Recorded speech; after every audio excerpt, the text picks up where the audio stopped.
以弗所书，以弗所书第1章。我是保罗，我奉上帝的旨意，做基督耶稣的使徒。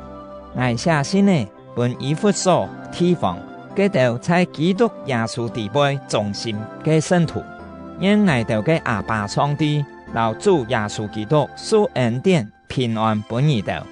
上讚歸本我哋主耶穌基督嘅阿爸上帝，因為佢通過基督將天堂各樣屬靈嘅福氣賜本我哋。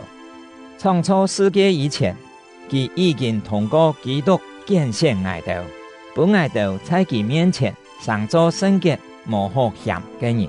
因為上帝通向我哋，佢已聽我哋通過耶穌基督來歸屬佢，做佢嘅子女。這是佢所歡喜嘅，是佢嘅旨意。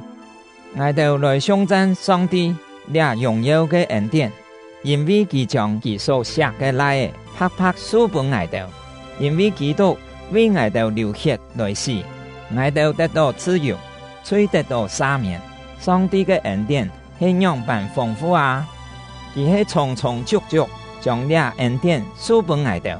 上帝用聰明智慧完成佢嘅旨意，要本我哋知，佢已經決定要通過基督來完成嘅奧秘。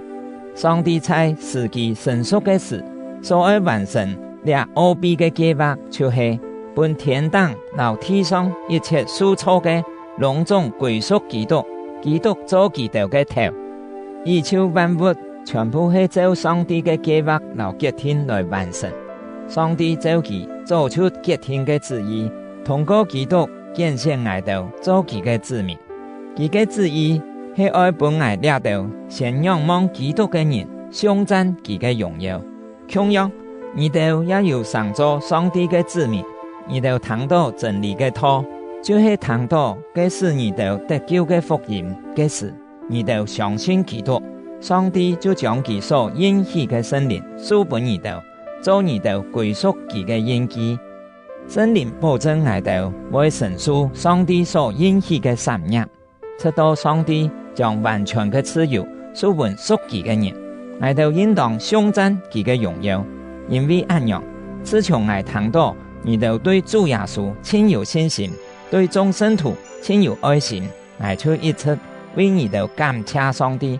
我祈禱嘅事，常常思念你哋。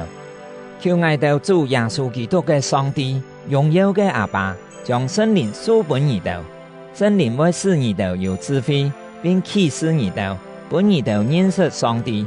我也求上帝開你哋嘅心眼，好本你哋知，佢呼召你哋來得嘅盼望係乜嘅，佢所應許愛本眾聖徒嘅產業係樣般豐富和勇敢。佢在我哋相信嘅人當中所顯出嘅能力，係樣般偉大，這能力老其使基督對死復活，本基督在天堂坐在自家正片嘅能力係同樣嘅，在各位基督嘅統治超過一切天界嘅執政者、掌權者、統治者、老邪惡嘅勢力，佢超過現世老來世一切嘅名。上帝要本宇宙萬物降服在基督嘅腳下。本佢做教會嘅頭，統治一切。教會係基督嘅身體，係充滿宇宙萬物嘅基督所充滿嘅。